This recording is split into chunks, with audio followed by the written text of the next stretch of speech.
But how else can we explain these terrible deaths? Von Eltz last night, 5 others before him. That's 6 within as many weeks, Inspector. Our friends, neighbors that we've known for years, drained of their life's blood, found dead in bed, lifeless skeletons of skin and bone. Vampires are at large, I tell you, vampires. Yeah. Malignant demons who issue forth from their graves in the dead of night to attack their victims and drink the blood from their veins. Gotten him abreast, Schneider, don't jest. Ah, that blood-sucking legend belongs in the same category with werewolves and all other peasant superstitions. But the bats, man. The bats. God, yes. Big ones, so. Oh, now we're switching to bats again. There was an epidemic of giant bats in Kleinschloss in 1643. And at the same time, there was an outbreak of vampirism. Rot. Why, this record from the town archive proves it. Says it, not proves it. Well, I'll show you. I'll show you. Now, here it is. And on this day was von Hausmann hanged from a gibbet in the public square after being convicted on a proven charge of vampirism. And on this same day, there did occur the departure of the bats. Thousands of horrible flying creatures which infested the town for weeks. And on the night of this same day, February 13, in the year of our Lord, 1643, was there a stake driven through von Hausmann's heart and his head cut off with a grave digger's shovel.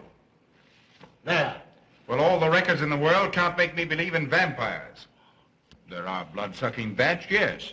In South America, thousands of miles from here, but not in Kleinschloss. But bats fly. They could fly here. You saw the bodies. All of them. 2 wounds on the neck, right at the jugular vein. 2 wounds on the neck, pierced and spread apart just as if 2 fang-like teeth had bitten through the flesh and right into the veins. And in every case, a blood clot, 8 inches from the victim's neck.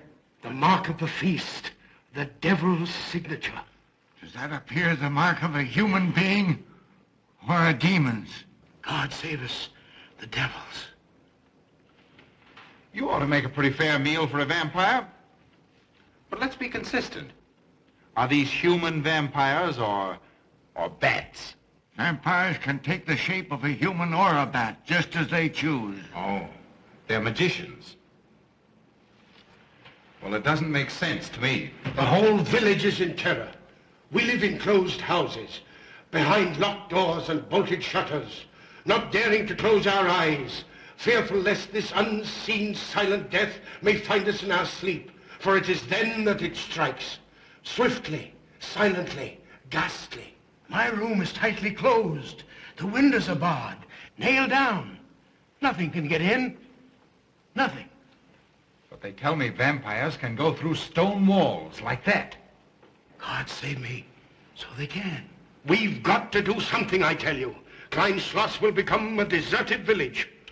Well, you might catch all the bats and drown them in the river. Carl.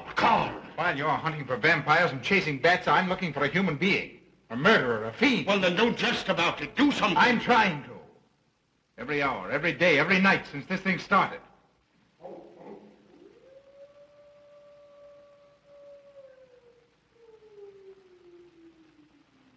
Do you hear it? Hear it? Yes. Night after night. Lying awake until dawn. Waiting. For what?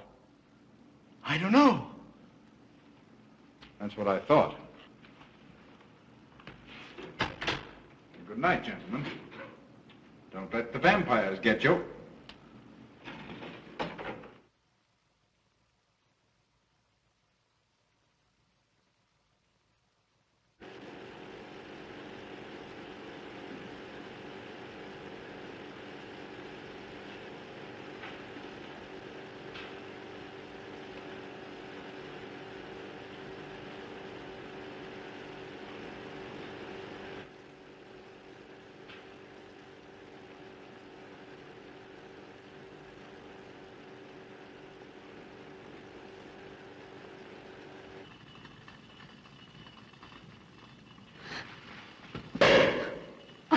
Are your kisses dynamite? Don't you like my kisses?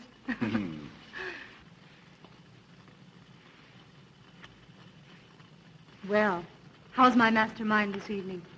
Well, if you want the truth, not so good. The Burgermeister and his Grand Council still stick to the vampire theory. Stick to it. Huh. They're quoting history to prove it. I think you and Dr. von Niemann are the only sane people left in the village. And you? What about you? Me? Well, I'm beginning to think I'm 7 different kinds of a fool. Murders are being done under my very nose. I must be as blind as the bats themselves. I can't find a single clue. Oh, but you will, Carl. You will. Well, I haven't. Oh, Ruth!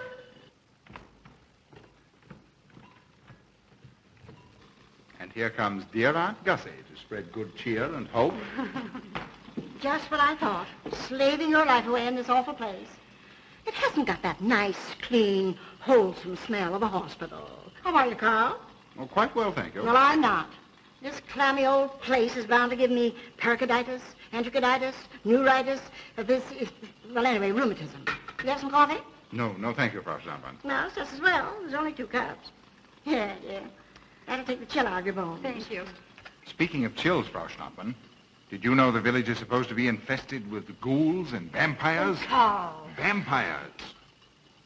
Pariahs among fiends.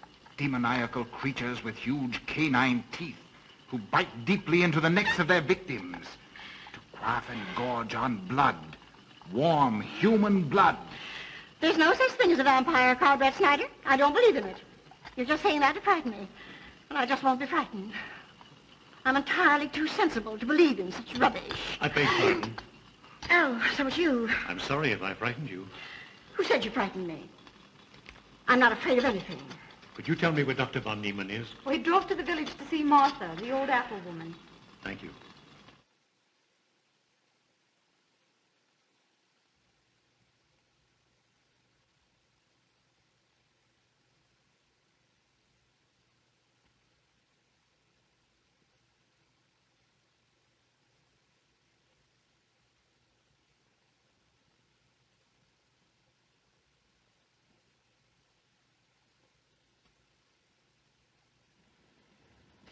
Is this what Dr. Haupt prescribed? Yes, sir. She takes it in water. Well, continue giving it to her. Yes, sir.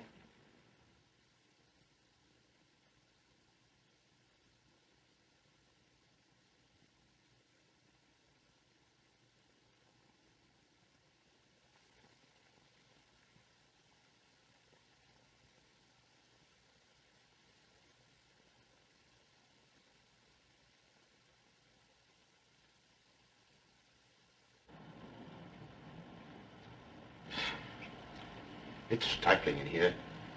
Open these windows. Yes, sir. Herman open windows. Me do.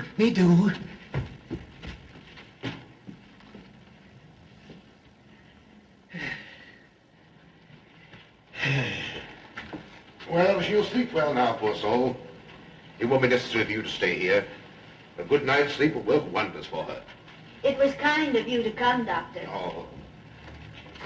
Martha has sold me apples for many years. Always a good, ripe, juicy one. Martha, give me apples. I like. Oh, Josephine. Oh, good. She wants her cross. Herman get. Here. Now, there. For Martha. There. No.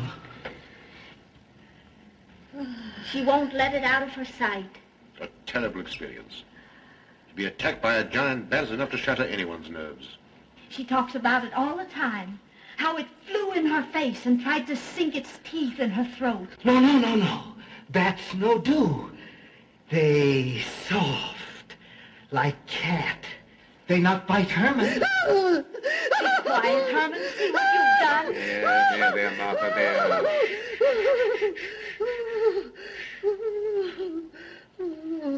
She'll be all right. If she isn't, let me know. Thank you for coming, Doctor. That's all right. Good night. Good night. Run along, Herman. You can see Martha tomorrow. Oh.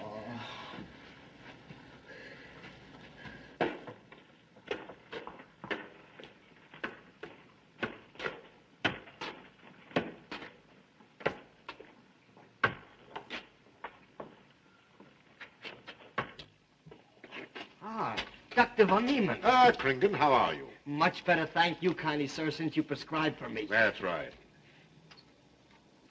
Go to bed, Herman. Go to bed. You shouldn't be prowling around the streets. Dangerous. Oh, I'm afraid. Afraid? Afraid of what, Kringen? The bats, sir. Big, giant bats with wings like an eagle's. You saw this bat, you say? I saw it swooping down the street. It came directly for my throat, sir. When was this, Kringen? Last night when they came to take Von Els. It was a big, monstrous thing. I saw it leap across the alley and into a window. I ran just as fast as my legs could carry me. You said nothing about this? There's enough fear in the village already. Maybe I should. Maybe I should. I will. I'll tell the Burgermeister. Yes, Kringen. That's the thing to do. No. Bats good. They not hurt Herman. He plays with them. You no tell. No. No. Go to bed, Herman. Go on, go to bed. You say he plays with bats? His garret is filled with them. He makes pets of them. That's odd. Very odd. Maybe he's it.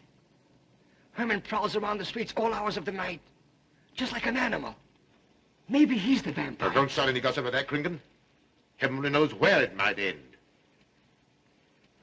Good night. Good night, sir.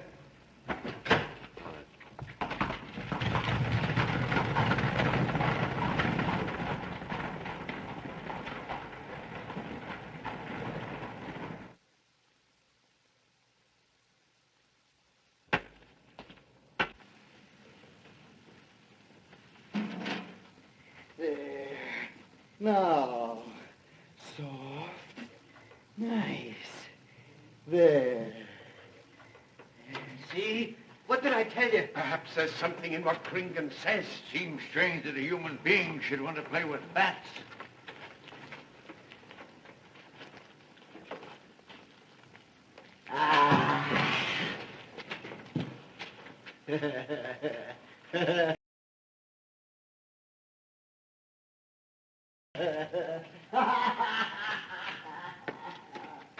He isn't human, I tell you. He's in league with the devil.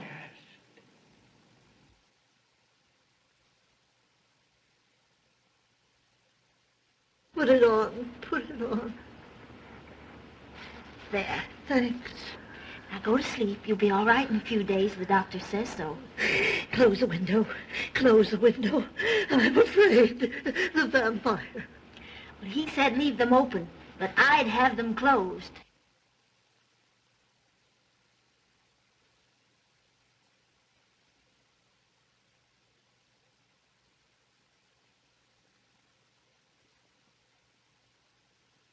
You want the light?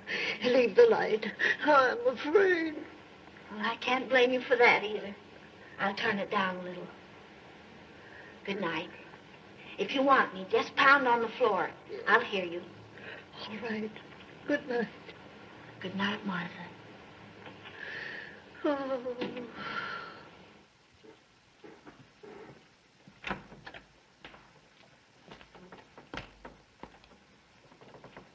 Herr Brett Schneider is here to see you, sir.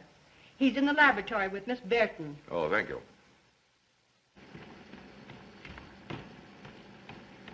Ah, here you are. Good evening, Doctor. Good evening, Ruth. How are you, Carl? Well, I'd feel a lot better if I could find a solution to these murders. You don't believe in this vampire theory, then? Of course not. Do you?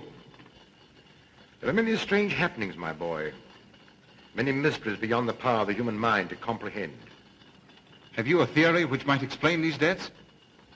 Well, I'll be pleased to discuss it with you, but not now.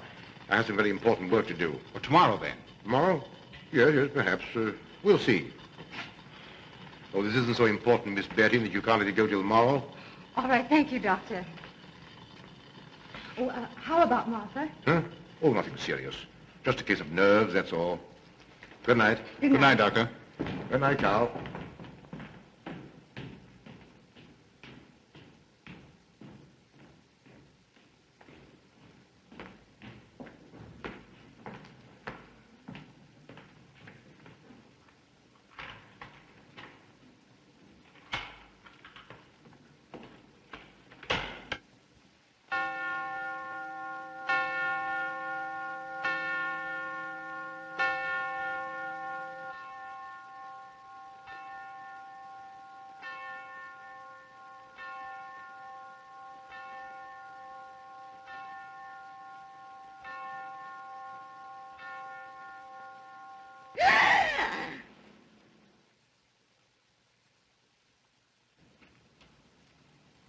Name?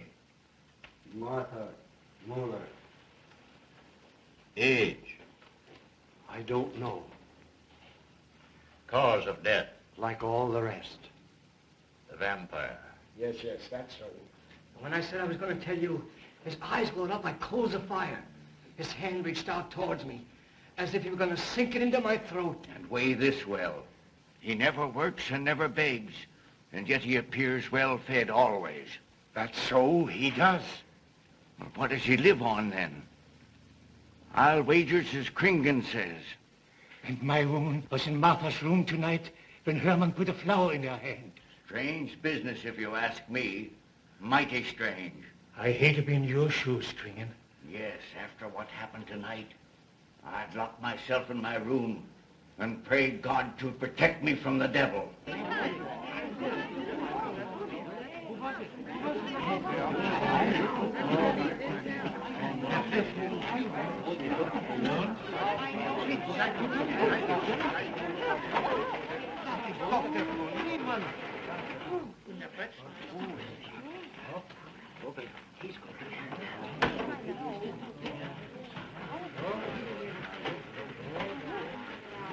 Good evening, and Doctor. Good evening. Dr. Von Niemann. Doctor.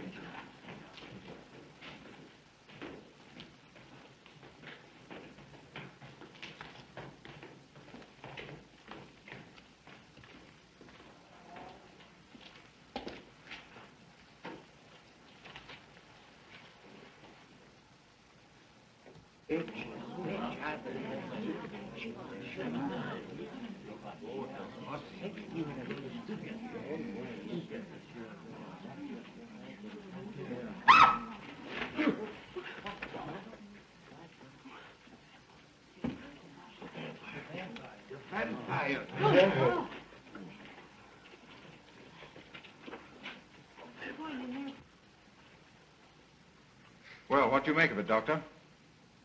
Are these two wounds similar to those found on the other bodies? Dr. Haupt can answer that for you, sir. Yes, they were the same in every case.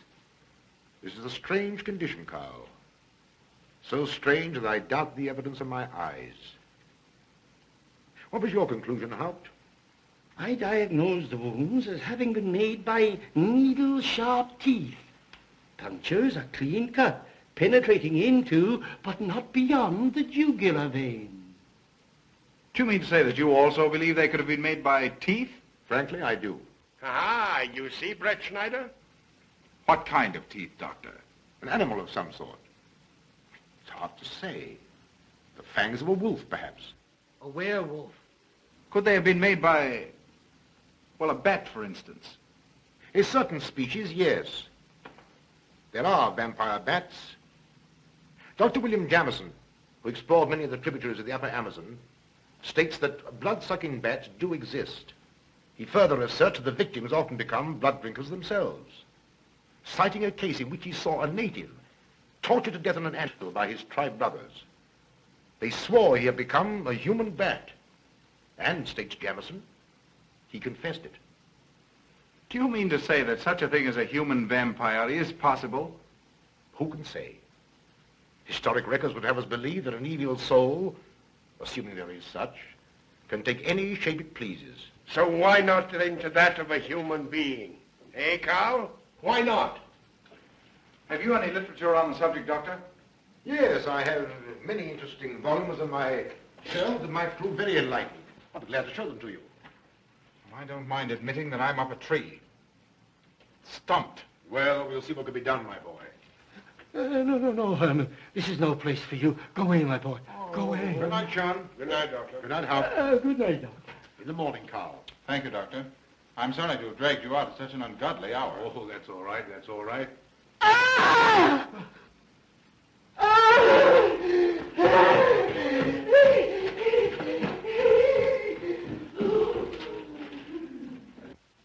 A child fleeing in horror from the sight of death.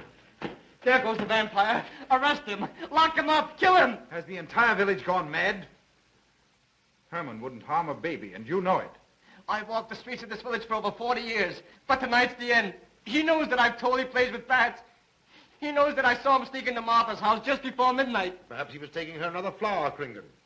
The boy brought her one this evening while I was there. He killed her just like he did all the rest. And now he's going to kill me. Unless he's killed and a stake driven through his heart, I'm a doomed man. He'll kill me. He'll kill me. I'm doomed. He'll kill me. He'll kill me. I'm a doomed man. He'll kill me.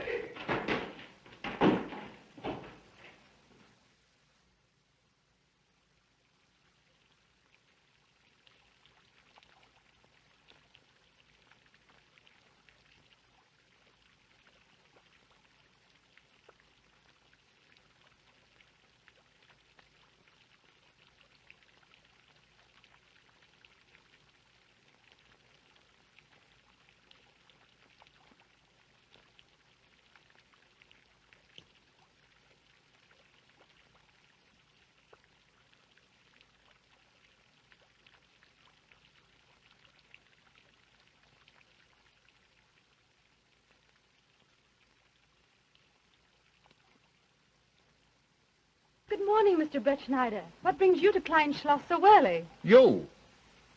Fibber, I heard the doctor tell Georgiana he expected you. I knew there was something else. You're a delightful prevaricator, Carl, but not a very convincing one.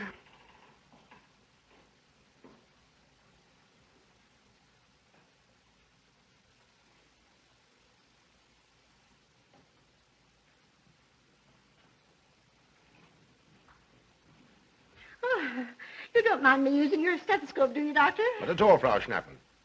But what seems to be the ailment this morning? What's that? Oh. What seems to be the ailment this morning? Well, Doctor, I am positive that I have valvular leakage of the aorta. Or maybe it's the right ventricle. There is something wrong with my heart. I can hear it beat, thump, thump, thump, thump, just like the book says. Well, if you didn't hear it beating thump, thump, thump, just as the book says, I would say there is something wrong. What? Without a moon? You have a heart of stone. All right, then. Close your eyes. No. Oh, so, young lady. It's too early in the morning, Carl. Much too early. Oh, is it? Oh, there's Aunt Gussie. She would show up just at a time like this.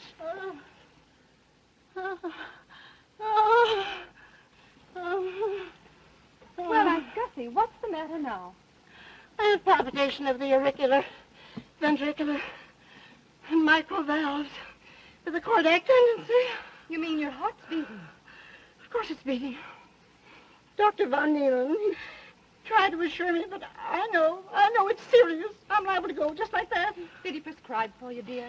Yes, monacid ester, salicylic acid. You mean salicylic acid, don't Well, you? salicylic or salicylic, it's helped me. My heart is much quieter. Hello, Carl. Hello. Oh, Carl, you'll be good to her when I'm gone, won't you? Yes, of course I will, Frau Schnappmann. Well, I'm not gone yet. You can't marry her unless I say so. Don't forget that. Oh, my heart. There, Auntie, you'll be all right. Just rest a while. What you need is What? rest, dear. Quiet.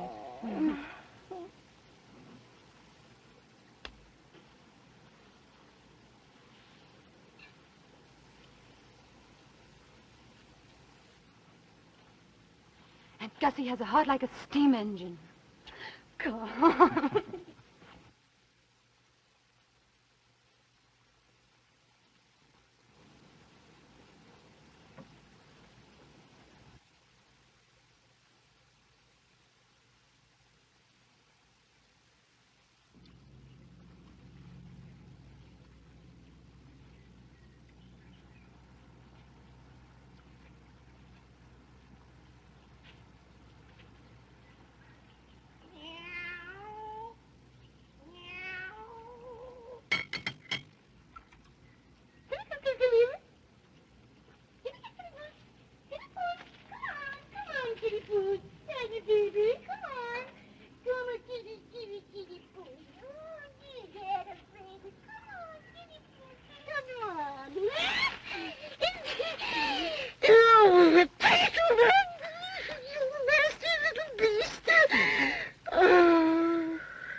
Don't you know it's wrong to steal?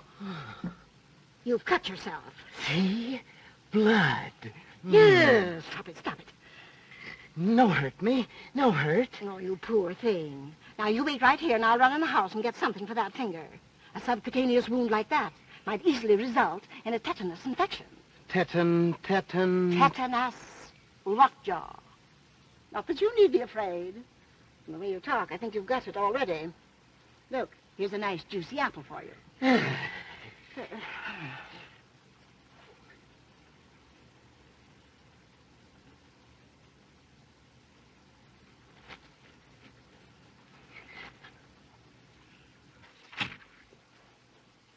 Ah, this is it. Traits sur les impressions des esprits et sur les vampires by Augustin Dom Calame in 1746.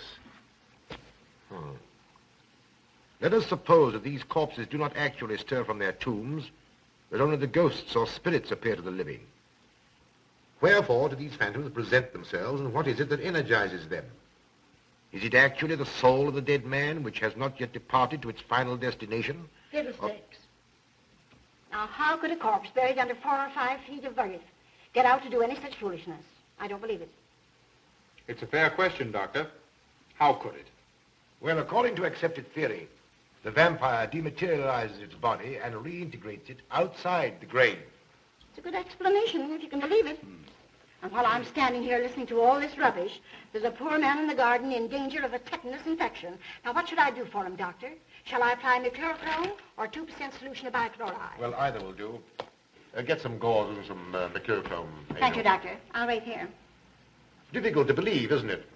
It's impossible to believe. And yet, it would explain these deaths, wouldn't it? Ah, Brett Schneider. Pardon our intrusion, Dr. von Niemann. But after what you saw last night, you'll be interested in this as well. Well, what's happened?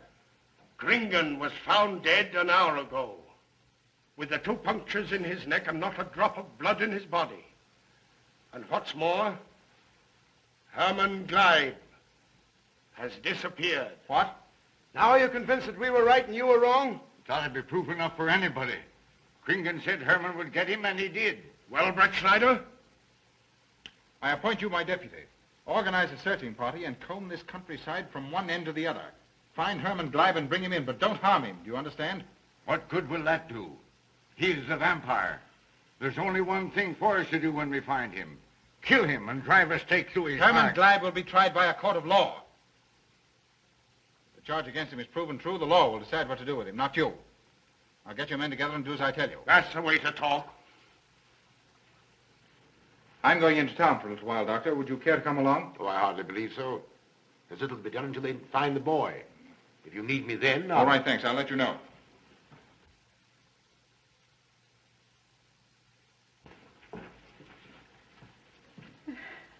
I feel as though I was going to faint. Oh, there, Auntie. There's nothing here to be afraid of. Here comes Emil with your mercurochrome and bandages. Run along now and take care of that patient of yours. Oh, heavens, I forgot all about him. Oh, my heart. Oh. Poor Auntie. She's had every ailment in the book. and a lot that aren't, I'm afraid. Particularly a palpitation of the auriculoventricular, tricuspid, and mitral valves, Doctor. Well, I had to tell her something to satisfy her.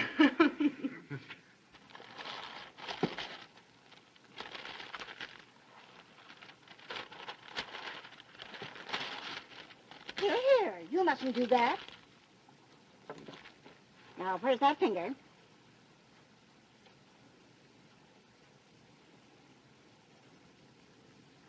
You good like Martha. She give me apples. Herman like you. Are you Herman? Me, Herman. You give me apple? Herman give you nice soft bat.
What is it, Georgiana?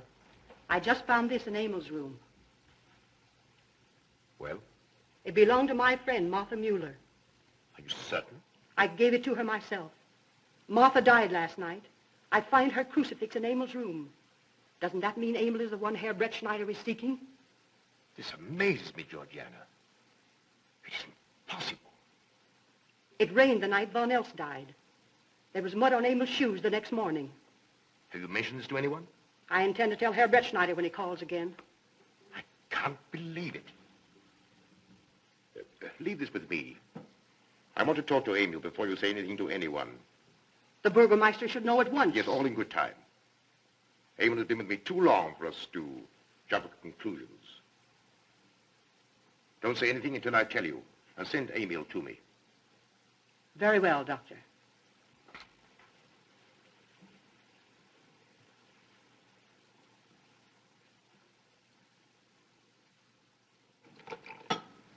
That's for the neuritis. And the pepsin, that Haussenpfeffer was tougher than shoe leather. And sweet spirits of nitre, that'll help, at least won't do any harm. And ginger, that'll warm my stomach. And now, a little pipe out of soda.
Back to the village with us. Come on. We won't hurt you. No, won't go. Herman afraid. Come on. You're going with us, Herman. No. You're going with us. No. Come on. No. Come on. Get him. Come on, Herman. We won't hurt you. Come on. No.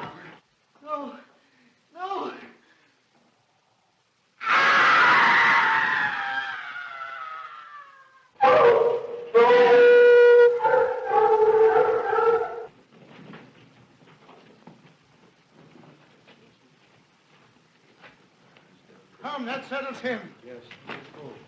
We got Hey. him down below.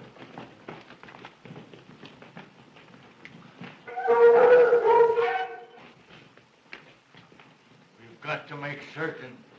I won't go down there. Nobody asked you to. I'll go myself. Can you see him?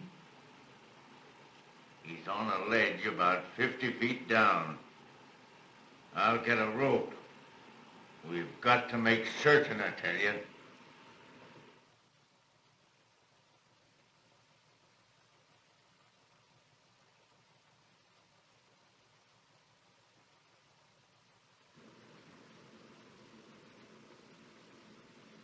must be careful, Emil. Very careful.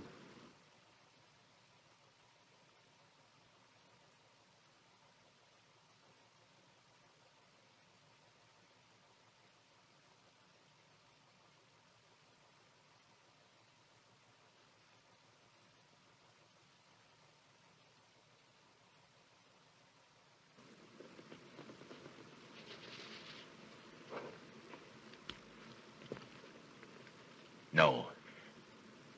It must be, it must be.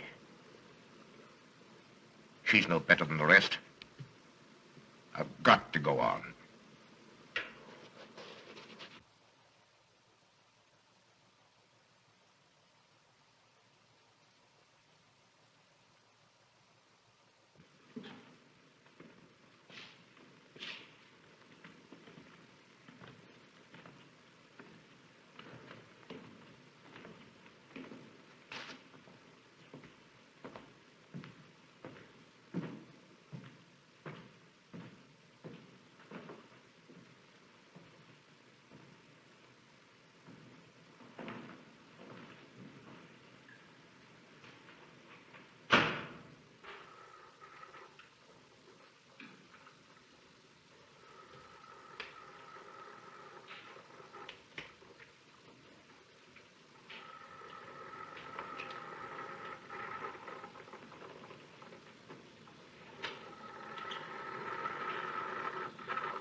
Oh, it's you, Doctor. Good evening. I'm sorry to have to disturb you, Doctor, but we simply couldn't make Georgiana hear the bell. That's quite all right, my dear.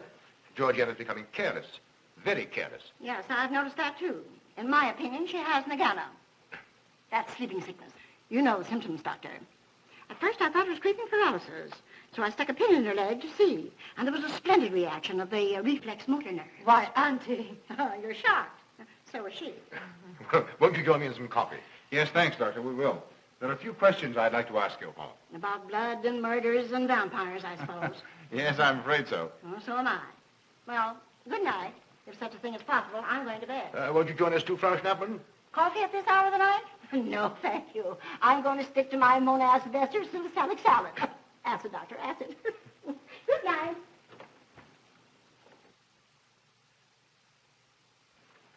What's the news in the village, Carl? Have they located Herman yet? No, not a trace of him. I hate to think of that poor misfit being hunted down like a dog.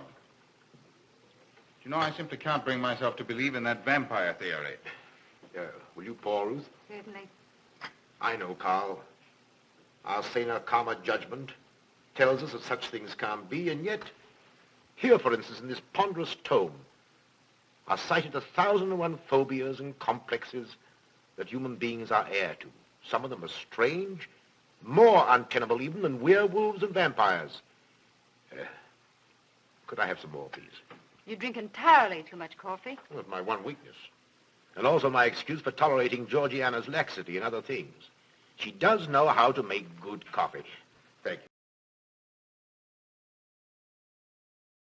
you. She brings it to me every night at exactly 10 o'clock. And when I've drunk it all, then I know it's time to quit. Yes, and eat breakfast so you can have more coffee. Oh.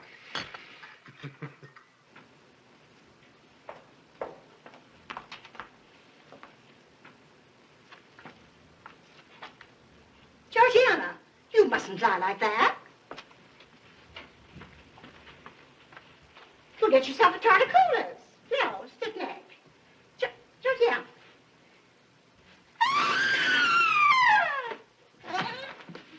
That was Auntie.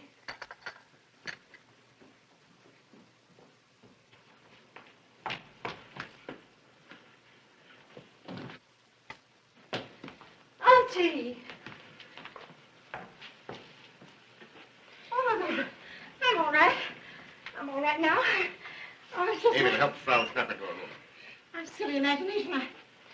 I imagined myself, George.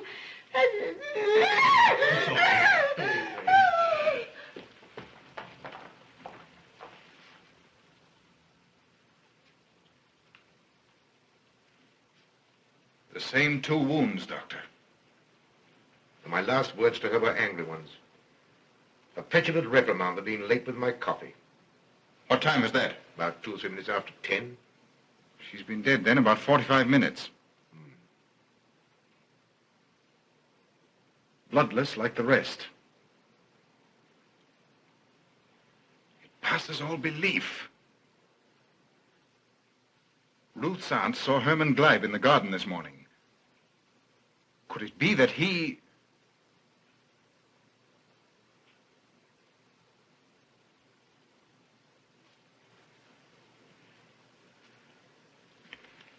You were the first one here. What happened? I was in my room reading. My door was open. I must have dozed off for a minute or so because I awoke to hear Frau Schnappmann scream. You say your door was open? Yes, my room was very poorly ventilated. And you saw nothing? Heard nothing unusual? Nothing. Carl. What is it? This crucifix belonged to Martha. See who it is, Emil. Can you positively identify this as belonging to Martha? Without a doubt. I saw it in her room the night she died. How in the world did it get here? Herman Gleib was in her room. He had that crucifix in his hands. And Herman was here today. Maybe here now, for all we know.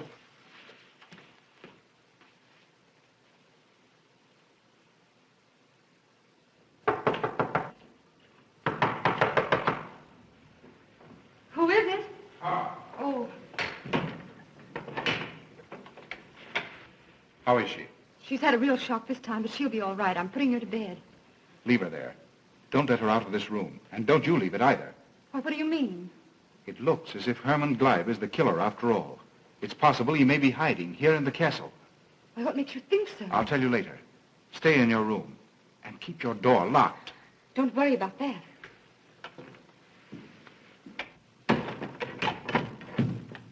I heard every word he said, and I don't think there's any use of them searching for Herman. They should look for a dog, a human-faced dog. Andy, the doors and windows are all locked. There's nothing to be afraid of now. Oh, who said I was afraid? I'm not a bit afraid. No, of course you're not afraid, but you must get some rest. Rest in this awful place? With dog-faced Hermans and human-faced bats and blood and murders and vampires.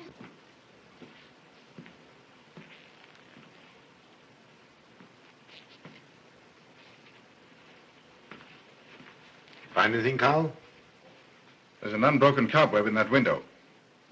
If Herman did it, he came through the door. He must have. And yet I don't understand how he could find his way up here without us hearing him. Yet Emil was asleep, and I was in the library. Yes, he could have done it. The facts all point to it. What was it, Emil? The Burgermeister. He has news for Herr Brettschneider about Herman. Oh.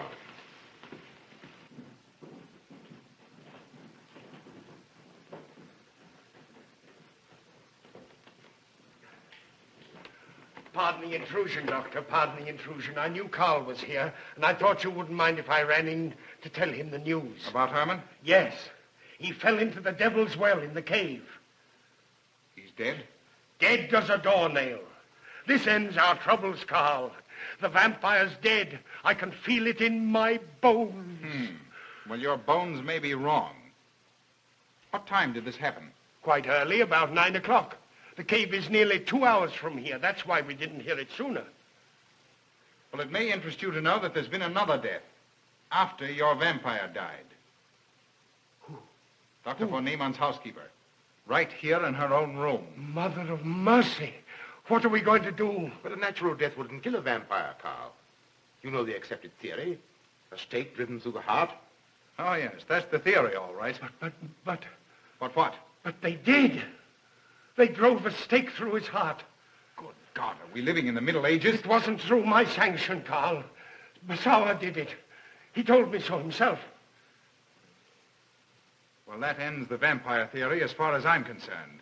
Herman Gleib died in the accepted fashion for killing a vampire. Oh, no, there's some human agency at work here, Doctor.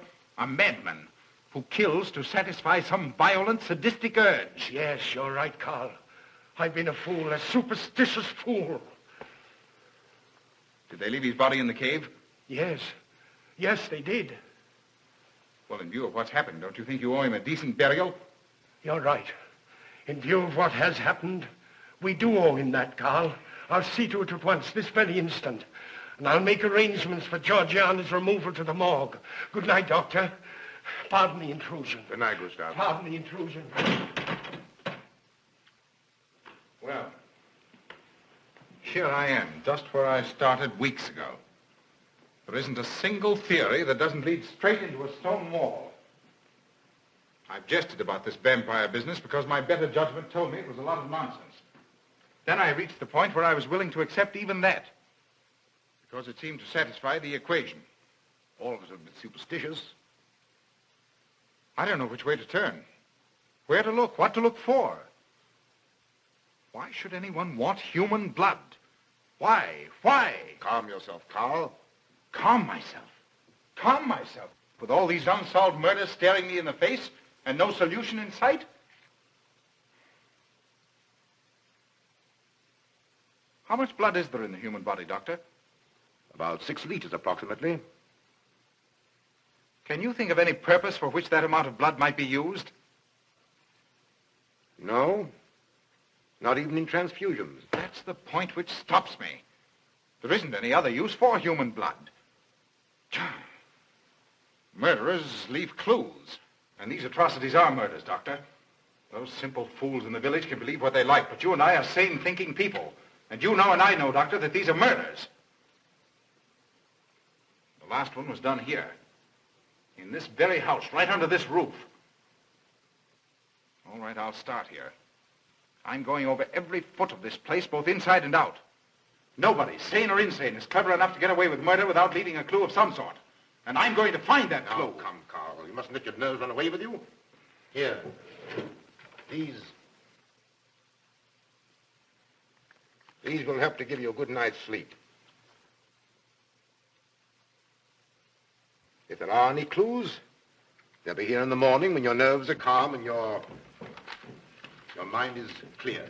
Take my advice and go home and rest. I imagined 1,000 demons were after me as I came down those stairs.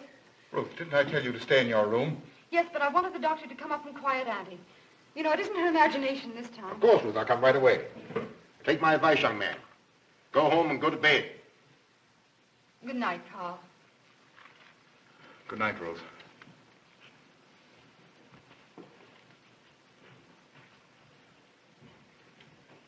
Good night, Carl. Good night, Doctor.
If his lights are on, you must wait, Emil. Wait until he has gone to bed.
Handle him as you did the others, Emil. You are strong. Very strong. I am waiting for you. Waiting for you to bring him to the laboratory.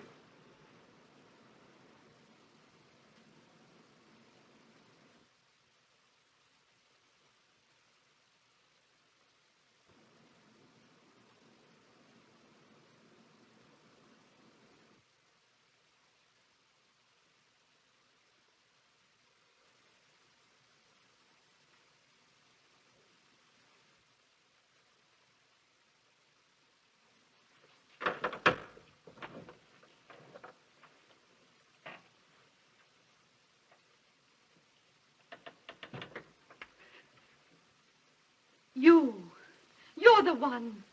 What mad thing are you doing? Mad? Is one who has solved the secret of life to be considered mad? Life, created in the laboratory. No mere crystalline growth, but tissue. Living, growing tissue. Life that moves, pulsates, and demands food for its continued growth. Huh. You shudder in horror.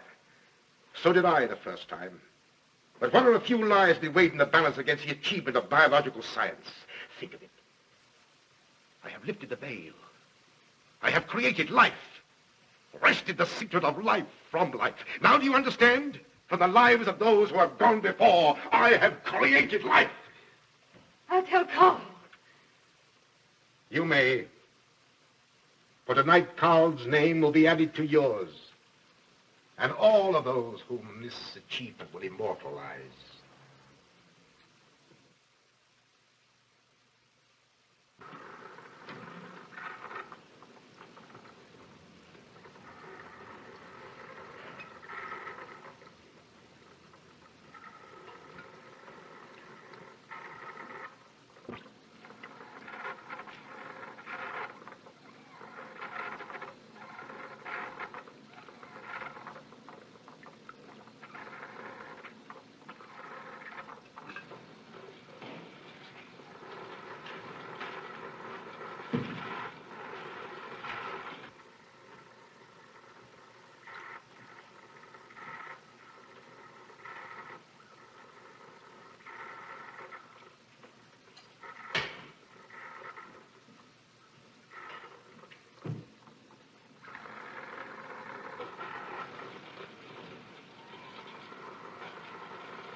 I didn't take your sleeping tablets, Doctor.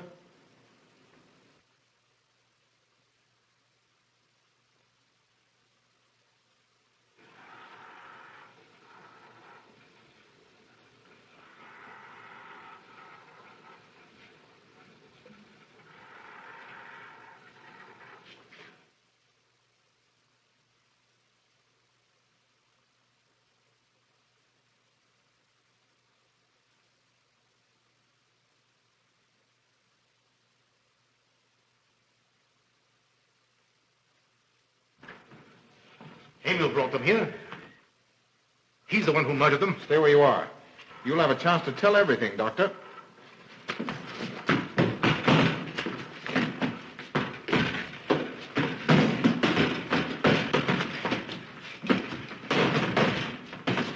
I'll take care of von Niemann. Get her out of here.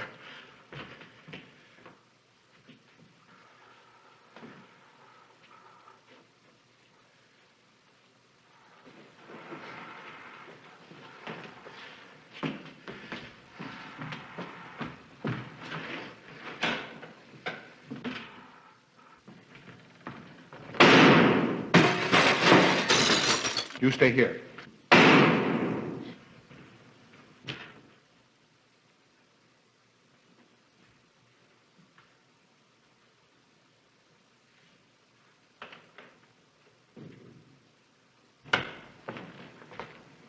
Von Niemann and Emil. Doctor! Dr. Von Neumann! Oh, she mustn't see them. Where is Dr. Van Neumann? I must see him immediately. Aunt Gussie, you can't. He can't be disturbed. Oh, but I must see him. I simply must. That hydrous magnesium sulfate he gave me is affecting me most peculiarly. You'll pardon me? Hydrous magnesium sulfate. Well, that's Epsom salts.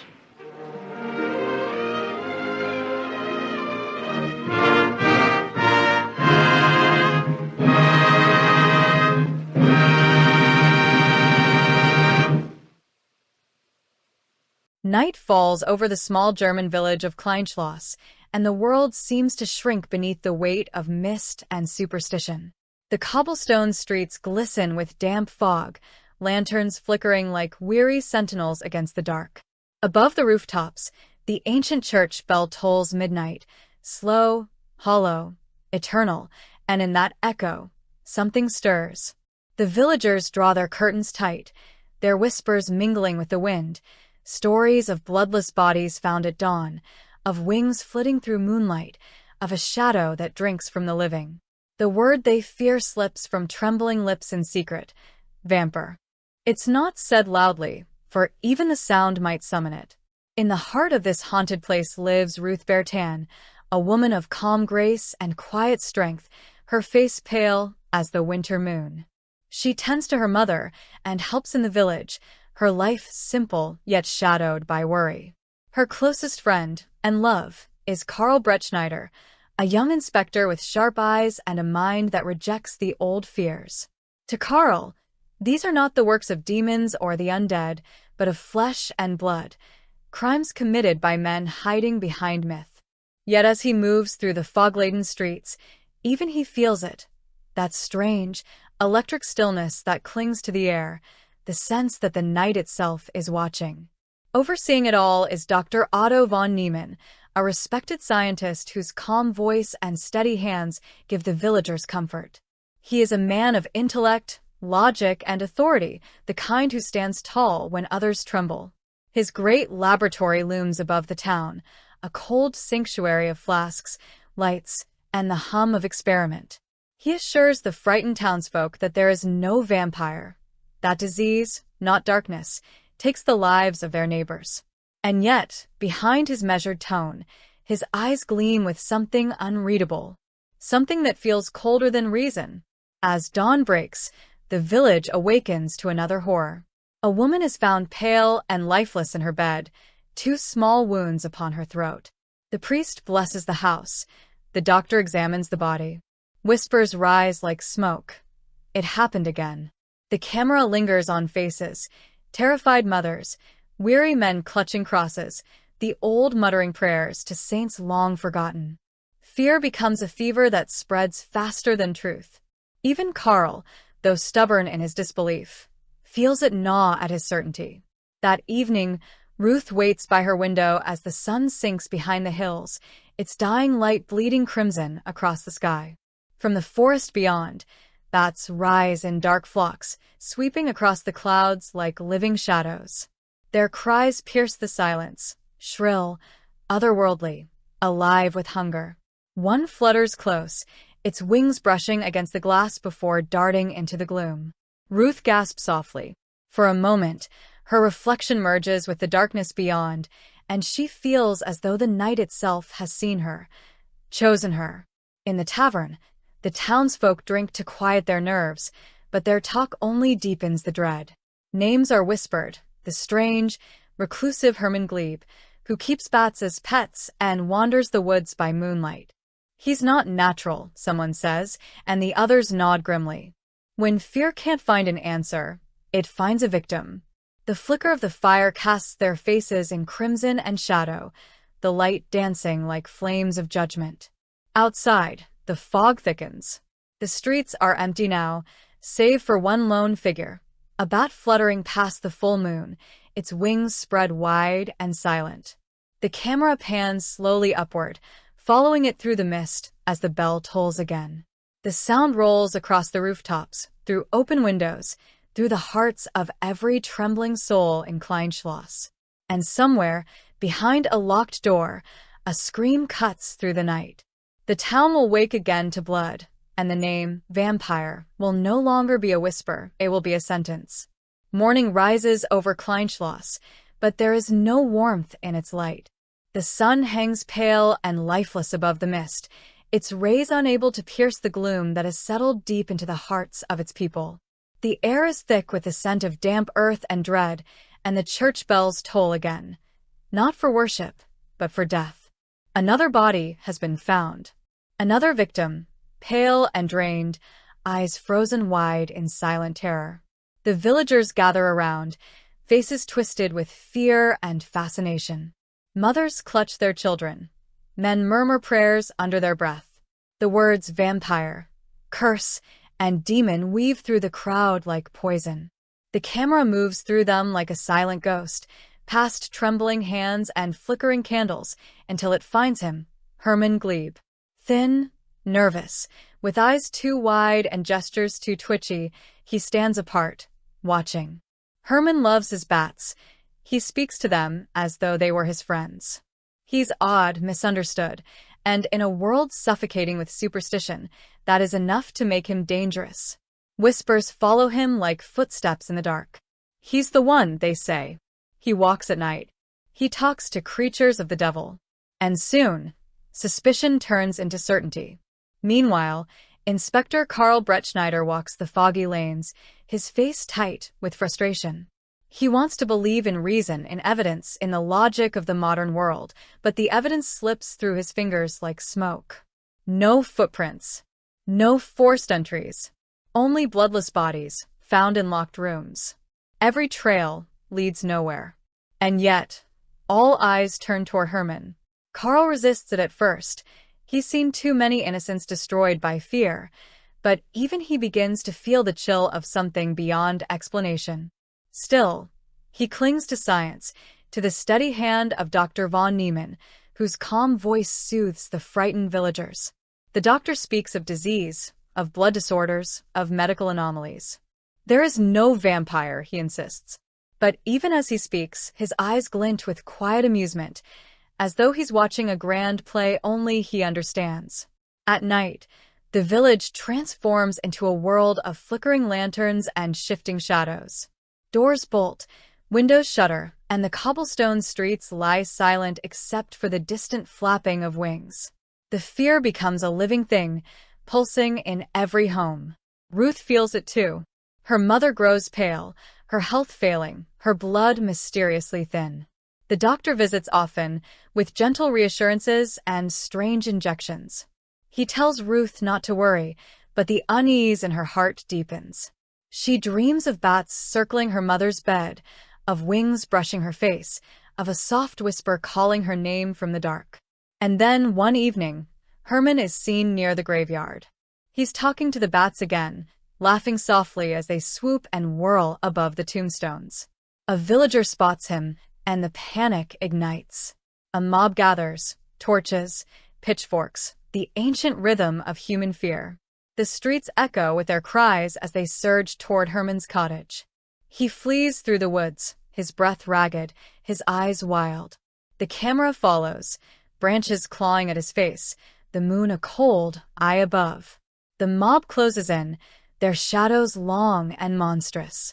Herman stumbles into the open, cornered by hatred he cannot understand. They seize him. The torches flare. Someone shouts, "Vampire," and the word bursts like thunder. Herman's voice trembles. He tries to speak, to plead, to explain that he loves life, not death, but his words vanish beneath the roar of the crowd. The scene erupts in chaos, the firelight painting faces in red and gold, the music swelling with madness. They chase him to the cliffs beyond the village, the dark forest yawning behind him, the abyss before him. With one last, desperate cry, Herman leaps, his figure swallowed by shadow, his fall silent, endless. The mob stands frozen at the edge, their victory hollow, their hearts uneasy. The wind howls, carrying away their shouts like confessions. When dawn breaks, the village is quiet again. They say the vampire is dead, the curse broken. But as the mist curls through the streets, the camera pans slowly toward the doctor's house, its windows dark, its door closed. Inside, Dr. von Niemann smiles faintly to himself as he locks a drawer filled with vials of blood. His gaze lingers on a pale hand resting on the bed, Ruth's mother, asleep, her pulse weak but steady. He whispers softly, "Soon." Outside, the bells toll once more. The village believes it has destroyed the monster. But the real creature walks among them, calm, civilized, and very much alive. The night air lies heavy upon Kleinschloss, thick with fog and the illusion of safety. The villagers sleep at last, believing their nightmare ended with Herman's death. The madman cast into darkness, the curse banished to the cliffs. Yet, as the moon slides over the rooftops, the camera glides past shuttered windows and resting faces until it stops at one lonely mansion that still breathes with light, the home of Dr. Otto von Niemann. Inside, the doctor moves with eerie calm, his steps precise, his face illuminated by the flicker of scientific instruments and the low, humming glow of electric bulbs. Shadows crawl along the walls like restless ghosts as he leans over his desk, writing in a small black journal, the words neat, clinical, and cold. Specimen remains viable. Blood transfusion successful. Subject remains docile. His hand pauses. He smiles. In the next room, Ruth's mother lies motionless beneath white sheets, her skin translucent, her breath shallow. Tubes and glass jars shimmer beside her, each filled with a strange red liquid that catches the light like rubies. Von Niemann adjusts the valves, the faint hiss of air filling the silence. To him, this is not horror, it is triumph. He is not a monster of the night, but a god of science, conquering death by stealing life drop by drop. The myth of the vampire, he believes, is only the primitive shadow of his genius, a reflection of what men cannot yet comprehend. He does not drink blood for hunger. He takes it for progress. But in the dim light, as he watches the crimson swirl inside his instruments, even he seems possessed. His eyes gleam not with reason, but with obsession. Ruth, however, cannot sleep. Her dreams are filled with whispers and cries, her mother's face pale and pleading. She wakes before dawn, drawn by an instinct she cannot explain. The camera follows her through the hallway, bare feet on cold stone, candle trembling in her hand. She hears the faint clinking of glass from below. Her heart races. She moves closer, the shadows deepening around her. Through the crack of the laboratory door, she sees him, Dr. von Niemann, bent over her mother, attaching tubes, draining blood into his infernal devices. For a moment she cannot breathe. The truth crashes over her like a wave of ice. The doctor is the vampire, not by curse, but by choice. A man who hides behind science to justify his thirst for power. She gasps and the candle flickers. The doctor turns. His face, calm and kind in daylight, now stretches into something almost inhuman. His voice, smooth and measured, slides into the air. "Ruth," he says softly, stepping closer, "you shouldn't be here." His tone is gentle, but the menace underneath it is unmistakable. She stumbles back, whispering that she's seen everything, that he's killing her mother. He smiles faintly, almost pityingly. "No, my dear," he murmurs. "I am saving her. You simply do not understand." Ruth flees into the fog-drenched streets, the candle extinguished by the cold night air. She runs to Carl, who has been drinking away his guilt, haunted by the memory of Herman's death. When she bursts into his room, wild-eyed and trembling, her words pour out in fragments: blood, her mother, the doctor, the machines. At first, Carl thinks grief has broken her. But then he sees the terror in her eyes, that raw, undeniable truth. The doubt he's buried since Herman's death rises again. He remembers the doctor's strange detachment, the way he seemed almost pleased by the hysteria, his quiet control of every situation. The pieces fall into place. The vampire never died, because it was never Herman. It was the man who had been there all along, the one who watched and measured and smiled while others suffered. Together, Ruth and Carl steal through the sleeping village, the moon their only witness. They approach the mansion once more, its windows glowing like the eyes of a beast. Inside, von Neumann prepares his final experiment, a transfusion that will drain the last of Ruth's mother's life to sustain his twisted pursuit of immortality. His assistant, a nervous young man, watches in horror but dares not speak. The doctor's hands move with godlike precision, his face serene, almost blissful. He hums softly, a hymn of his own making. As Ruth and Carl force their way inside, the camera whirls through chaos, the thunder outside, the glass breaking, the doctor's instrument shattering. Von Neumann turns, startled, the mask of civility slipping to reveal something hollow and predatory beneath.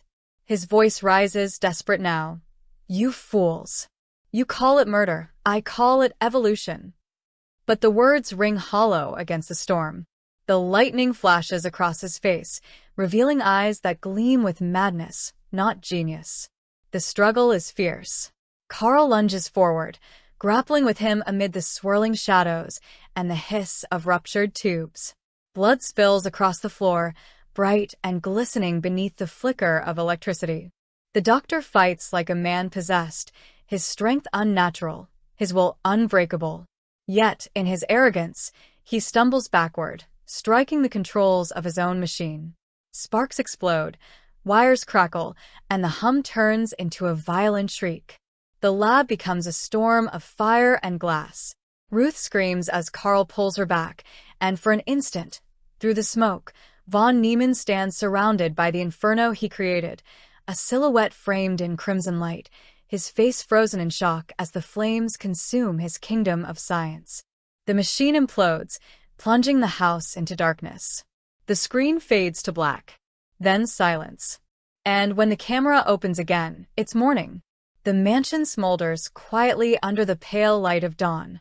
The vampire, the doctor, the genius is gone. But the horror of his creation lingers like a shadow that will never lift. The dawn breaks over Kleinschloss with a beauty so fragile it almost feels undeserved. The fog that had smothered the village for so many nights begins to lift, curling away from the rooftops like the final breath of a dying nightmare. Birds sing again, hesitant, trembling, as if unsure whether it's safe to welcome the morning. The air smells of wet ashes and rain-soaked earth, and the church bells ring once more, not for morning this time, but for release.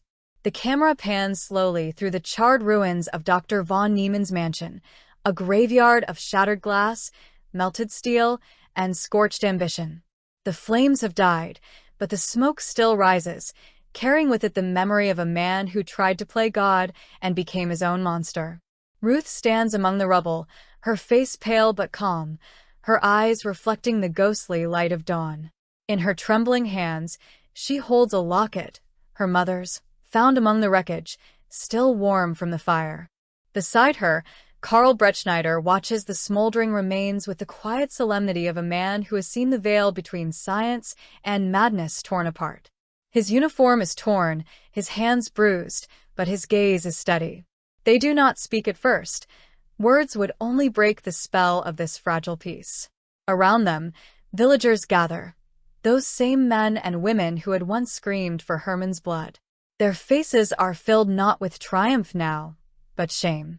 They whisper to one another, their voices small and uncertain. For the first time, they see the truth, that evil doesn't always wear fangs or hide in shadows. Sometimes it wears a white coat, speaks softly, and calls itself progress.